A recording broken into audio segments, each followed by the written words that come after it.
معزز ایلمنائی ایمیننٹ جو کہ سب کے سب ایمیننٹ میڈیا پرسنز ہیں اسلام آباد میں، السلام علیکم. میں انتہائی شکر گزار ہوں آپ سب کا، خاص طور پہ حسین احمد مدنی صاحب کا کہ انہوں نے ایک شارٹ توازن، یہ پینڈولم ہے، یہ ایک جگہ سے دوسری جگہ سوئنگ کرتا رہتا ہے. آج سے 300 سال پہلے دنیا میں جو ترقی کا، مادی ترقی کا توازن تھا وہ ایشیا اور افریقہ کی طرف تھا. چائنا، انڈیا، پرشین امپائر اور ٹرکش امپائر، دنیا کی 95% جی ڈی پی ان کے پاس تھا، ویلتھ ان کے پاس تھی 300 سال پہلے. پھر ہماری آنکھوں نے، ہمارے بزرگوں نے وہ زمانہ بھی دیکھا کہ پینڈولم دوسری طرف سوئنگ ہوا، اور پھر یورپ اور امریکہ کہ 98% دنیا کی جو جی ڈی پی ہے وہ ان ممالک میں چلی گئی. اور پھر یہ پینڈولم دوبارہ سے واپس آنا شروع ہوا جب کالونیز نے آزادی حاصل کی اور اپنی پسماندگی، جو تعلیمی اور دوسری پسماندگی تھی، اسے نکلنے کی کوشش کی اور اپنے وسائل پہ قابو پانے کی کوشش کی. تو اس کے بعد بتدریج ایک عمل چل رہا ہے، لیکن اس وقت توازن جو ہے وہ بیلنس ہے 50-50 کہ چائنا اور ایشیا کا جو جی ڈی پی ہے وہ یورپ اور نارتھ امریکہ کے جی ڈی پی کے اس وقت برابر ہے. تو توازن ایک طرف ہے. اب ظاہری بات ہے پینڈولم جا رہا ہے، ایشیا کی طرف جا رہا ہے. تو علامہ اقبال کا بھی ایک شعر ہے کہ یہ نقطہ سرگزشت ملت بیضا سے ہے پیدا، یہ نقطہ سرگزشت ملت بیضا سے ہے پیدا، کہ اقوام زمین ایشیا کا پاسباں تو ہے. یعنی کہ اگر ایشیا اوپر جائے گا تو علامہ اقبال نے یہ کہا کہ تاریخ پڑھ لیں، کہانی پوری پڑھ لیں ملت بیضا کی، کہ جو ایشیا کی اقوام ہے اس کا پاسبان جو ہے، اور دنیا میں مسلمانوں کو ترقی اور عروج پہ علم کے ذریعے لے کے جانا چاہتی ہے. تو اس لحاظ سے اس کی بنیادیں جو ہیں وہ بہت ہی مستحکم ہیں. اور پھر over a period of time, یہ ایک اور مثال ہے جو آپ لوگ بھی کوٹ کر سکتے ہیں. میرے لیے بھی ایک نئی مثال تھی. میں نے امریکہ میں فلوریڈا اسٹیٹ یونیورسٹی سے پڑھا، 1857 میں بنی تھی ایک مدرسے کے طور پہ. مطلب ان کی تاریخ میں لکھا ہوا ہے کہ ایک سیمینری تھی اس وقت، اس کا نام تھا کوالٹی کے ساتھ. اس کو ایک لافٹی ویژن ہے کہ اس کو ٹاپ رینک یونیورسٹی پاکستان کا بنانا ہے. کیونکہ میرا اپنا بیک گراؤنڈ یہ ہے کہ میں بہت ہی اینٹی ایلیٹسٹ نیچر کا ہوں. کیونکہ مجھے یہ ہمیشہ جب ڈفرینٹ نیٹ ورکس ہوتے ہیں، چاہے وہ ایچ ایس این کا نیٹ ورک ہو یا کوئی بھی نیٹ ورک ہو، تو میرا ان سے بڑا تصادم ہوتا ہے. کیونکہ میں ان نیٹ ورکس کو توڑتا ہوا آگے نکلنا چاہتا ہوں کہ اس سارے گٹھ جوڑ کو توڑ کے یہ ثابت کیا جائے کہ ٹیلنٹ اور وہ اللہ تعالیٰ نے ایک جگہ نہیں رکھا، بلکہ ہر جگہ اللہ تعالیٰ ایک منصف ہے، اس نے انسانوں کے اندر یہ بانٹا ہے. کسی کو حق نہیں پہنچتا کہ وہ ایک خاص طبقے کے لیے کامیابی کو مخصوص کر لیں. تو جہاں پہ بھی کوئی انڈر ڈاگز ہوتے ہیں، تو میری اپنی یہ رہی ہے ہمیشہ سے کہ مسلمان بھی ہمیشہ سے تاریخی طور پہ انڈر ڈاگز رہے ہیں. انڈر ڈاگز وہی ہوتے ہیں کہ جب ایک مقابلہ ہوتا ہے تو ایک گھوڑا ہوتا ہے، کہتے ہیں یار یہ تو بالکل نہیں جیتے گا، لیکن وہی جو ہے ریس جو ہے وہ جیت جاتا ہے. تو میں اسلامیہ یونیورسٹی آف بہاولپور کی نسبت سے بھی میں چاہتا ہوں کہ ہم لوگوں کو بہت بڑا سرپرائز دیں، اور یہ ہمارے لیے ممکن ہے. ہمارے پاس ٹیم ہے، ہمارے پاس فاؤنڈیشنز ہیں، ہمارے پاس ویژن ہے، لوگ ہیں، انرجی ہے. سینرجی اگر پیدا کر لیں تو اس میں ہم نے چونکہ اس کے اچیو کرنے کے لیے کرٹیکل میس بھی چاہیے ہوتا ہے، تو ہم نے انرولمنٹس کو، جو پہلے کچھ عرصے میں یہ ہو رہا تھا کہ ایڈمیشنز پورے نہیں کیے جاتے تھے، 9,000 سیٹیں اناؤنس ہوتی تھی لیکن 3-4 ہزار پہ جا کے جو سسٹم کی کیپیبلٹی تھی وہ پروسیسنگ کیپیبلٹی نہیں تھی. تو ہم نے بزنس پروسیس کو اینالائز کر کے اس کو فیسیلیٹیٹ کیا کہ بھئی اگر 9,000 داخلے دینے کی گنجائش ہے تو 9,000 پورے کیے جائیں. نتیجہ یہ ہوتا تھا کہ جو بچے ہوتے تھے بہاولپور کے یا ارد گرد کے، تو وہ ان کو داخلہ نہیں ملتا تھا، کہیں اور جا کے ان کو لاہور یا پرائیویٹ انسٹیٹیوشن میں پڑھنا پڑتا تھا، جبکہ کلاس روم میں جگہ خالی رہ جاتی تھی. تو ہم نے ایک تو یہ عمل کیا. دوسرا، بہت سارے پروگرامز جو کہ ریڈی تھے، جو لوگ آفر کرنا چاہتے تھے، جس کے لیے کیپیسٹی اور کیپیبلٹی تھی، ان کو جو ریکویزٹ اپروولز نہیں دیے گئے تھے کافی عرصے سے، تو ہم نے وہ پروسیس کرا کے ان کو بھی لیا ہے. اور جو پروگرام جہاں خلا تھے کہ جو بتدریج کسی زمانے میں تھے پھر بند ہو گئے یا ضرورت ہے اور ان کو کرنا چاہیے، وہ ہم لے کے آ رہے ہیں. ہیلتھ سیکٹر میں لے کے آ رہے ہیں، سوشل سائنسز میں گیپس کو فلفل کر رہے ہیں، سوشیولوجی اور اینتھروپولوجی کے ڈپارٹمنٹس ہم نے اپروو کرائے. اب ان کے اندر فیکلٹی بھی آئے گی، کیونکہ جو پوری نالج ہے ہمارے نزدیک ایک ہولسم ہے. ہمارے نزدیک سائنس اور ٹیکنالوجی آئسولیشن میں نہیں ہو سکتی جب کہ اچھی آرٹس اور ہیومینٹیز نہ ہو. سملرلی جو مسائل کا حل ہے ہمارے نزدیک، وہ اس میں سوشل سائنسز کی بھی اتنی ہی اہمیت ہے. تو ابھی جیسے پراچا صاحب بھی اس میں انوالوڈ ہیں، باقی فیکلٹی ممبرز بھی انوالوڈ ہیں، کہ ہم اپنے کریکولم کو بھی اس طرح چینج کر رہے ہیں کہ پہلے 2 سال میں ایک براڈ بیسڈ جنرل ایجوکیشن دی جائے اور اگلے 2 سال میں وہ امپلائیبل سکلز دی جائیں کہ اسٹوڈنٹ جو ہے امپلائیبل ہو جائے، تو وہ لائف لانگ لرننگ کے لیے بھی ریڈی ہو اور امیڈیٹلی امپلائیبل بھی ہو. یونیورسٹی جو ایجوکیشن ہے 4 ایئر ڈگری جو ہے، اس کا جو ویلیو پروپوزیشن ہے آج کل اگر ٹھنڈے دماغ سے دیکھا جائے تو 6 سے 9 مہینے میں اسکل انسان ایکوائر کر سکتا ہے. اگر آپ جو چیزیں آپ ڈیلی کرتے ہیں، آپ ایک چھوٹا سا کتاب لکھ سکتے ہیں اور کسی کو کہہ سکتے ہیں تم 6 مہینے بس یہ کر لو تو آ جاؤ جو میں کر رہا ہوں وہ تم کرنا شروع ہو جائے.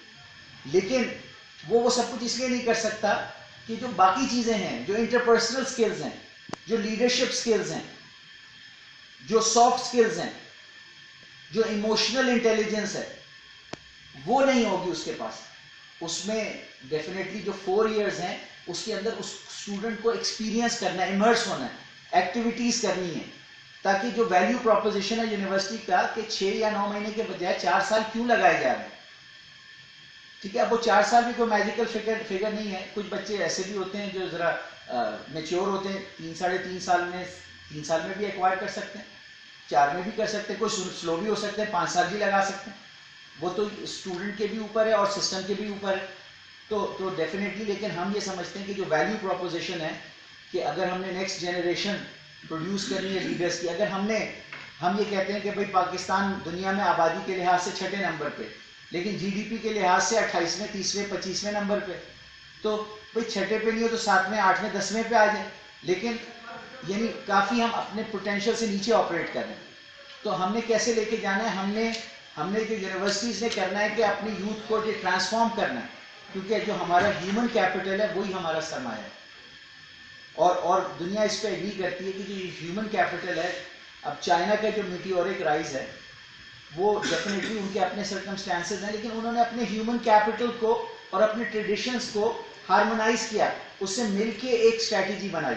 تو ہماری اسٹریٹجی بھی جو ہے، جو ہمارا امینس ہیومن کیپٹل، اور بہت سے لوگ یہ پوائنٹ آؤٹ بھی کر رہے ہیں اور ہمیں بھی سمجھنا چاہیے کہ جو یوتھ بلج ہمیں ابھی اویلیبل ہے، یہ اگلے 20-25 سال میں یہ بلج نکل جائے گی.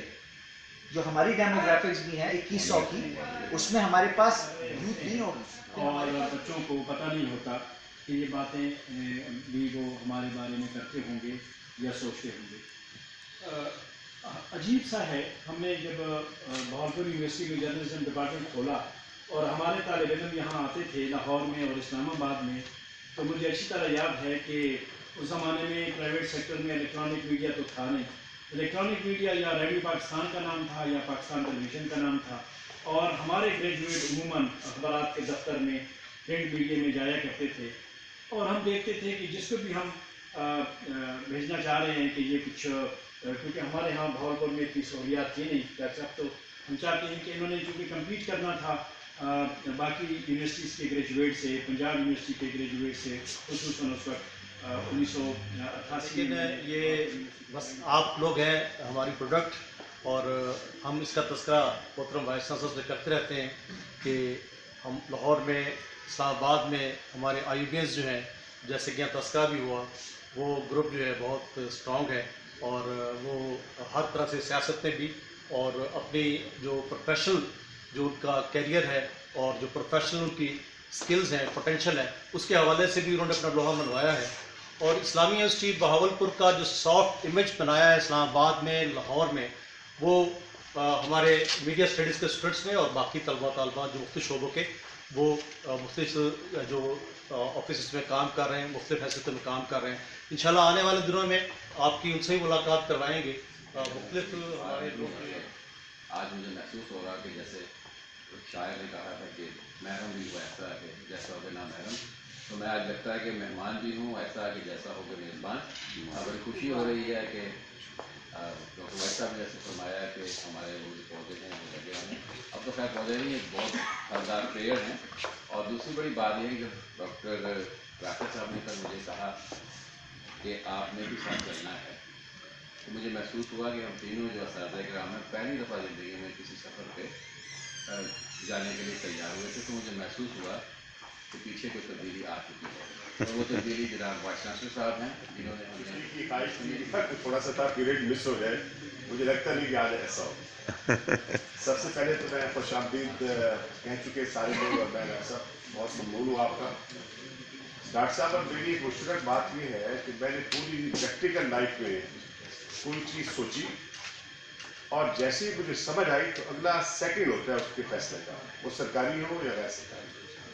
بہت سے ایسے فیصلے بھی کیے جسے خمیازے میں آج تک بھگت رہا ہوں, لیکن جب صحیح سمجھ لیا تو پھر ایک سیکنڈ کے لیے نہیں رکا. ڈاکٹر صاحب سے مختصر سی ملاقاتوں میں جو میں نے چیز اخذ کی, یہ چیز کو اچھی طرح سے سوچتے ہیں, جانتے ہیں, سمجھتے ہیں, اس کے لیے بھی زیادہ وقت نہیں لیتے اور سمجھ آ جائے تو پھر فوراً اس پہ عمل کرتے ہیں. یہ کہ ٹیچر شاید زیادہ بتا سکے جن کے ساتھ ہے. ڈاکٹر صاحب آج تھوڑا سا فرق ہے یہاں آنے میں. ابھی آپ ڈاکٹر سجاد غالب صاحب میرے کیونکہ واحد ٹیچر ہیں جس ڈپارٹمنٹ میں جن کے ساتھ میں پڑھتا رہا, ورنہ بہت سے ٹیچر سے میں سینئر بھی ہوں, 85 میں پڑھا تو بوڑھا بھی ہوں. ڈاکٹر صاحب یہاں آتے رہے پہلے اسی پریس کلب میں سینکڑوں مرتبہ درجنوں مرتبہ آپ اور ڈاکٹر واجد مہمان بن کے آج آپ گھر میں آئے. یہ بڑا فرق ہے. آج جس اعتماد سے یہاں بیٹھے سب آپ کے لوگ ہیں. گھر میں آنا اور ایک سکون اور اطمینان کا باعث ہوتا ہے. مہمان بن کے آنا یہ آپ کا گھر بن گیا national press club in students کی وجہ سے. اور سب سے بڑا تو کام کیا خرم نے, عمران نے, اور پھر دوسرے 2-3 جو دوست تھے اس وقت ڈاکٹر واجد جہاں تھے اور شاید فہیم ریاض بھی ہوں, اس میں پورے نام میں نظر نہیں, ڈاکٹر وسیم بھی تھے. انہوں نے یہاں ایک آباد کر دی دنیا, ایک تصور دے دیا. تصور ہی سب سے علامہ اقبال نے تصور دیا تھا. سر کٹانے والے تو بہت سے شہید بعد میں پاکستان بنا, قائد اعظم کو بھی پھر.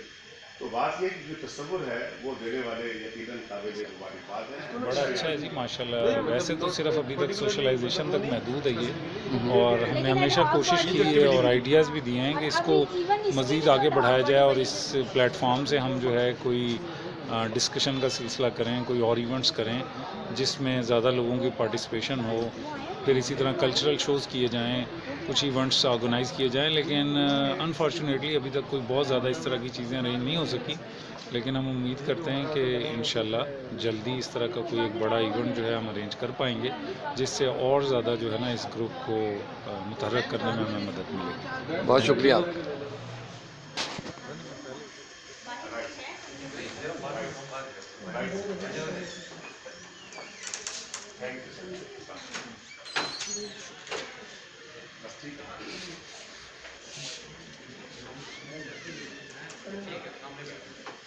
عمران صاحب پھر بعد کہو گے میری ویڈیو نہیں ہے. منہ تو دھل